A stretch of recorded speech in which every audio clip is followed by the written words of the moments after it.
ओम मंगलम भगवान विष्णु मंगलम गरुड़ध्वज मंगलम पुंडरीकाक्ष मंगलायतनो हरि सर्वमंगलमांगल्ये शिवे सर्वार्थसाधिके शरण्ये त्र्यंबके गौरी नारायणे नमोस्तुते।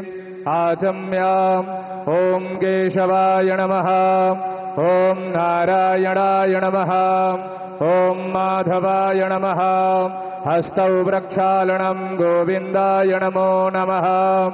ओम यपवित्रः पवित्रो वा सर्वावस्थाङ्गतोऽपि वा यः स्मरेत् पुण्डरीकाक्षं स वा याभ्यन्तरः शुचि। ओम पुण्डरीकाक्ष पुनादो पुण्डरीकाक्ष पुनादो पुनादु पुण्डरीकाक्षः।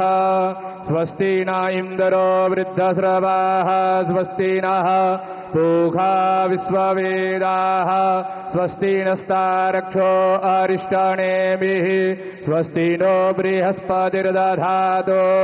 द्यौः शान्तिरन्तरिक्षगो शान्तिः, पृथिवी शान्तिरापः शान्तिरोषधयः, शान्तिः वनस्पतयः, शान्तिर्विश्वे देवाः, शान्तिर्ब्रह्म शान्तिः, सर्वज्ञो शान्तिः शान्तिरेव शान्तिः।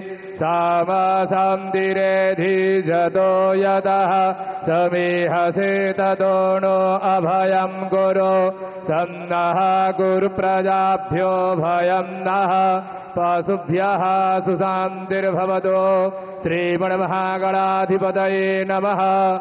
विश्वेशं माधवं दुण्डिं दण्डपाणिं च भैरवम् वन्दे काशीं गुहां गंगां भवानी मणिकर्णिकां। वक्रतुण्ड महाकाय सूर्यकोटिसमप्रभा निर्विघ्नं कुरु मे देव सर्वकार्येषु सर्वदा। विनायकं गुरुं भानुर्ब्रह्म विष्णुर्महेश्वरान् सरस्वती प्रणम्यादौ सर्वकामार्थसिद्धये धर्मकामार्थसिद्धये सिद्धिबुद्धिसहिताय स्वस्ति श्रीमन्महागणाधिपतये नमः। संकल्पः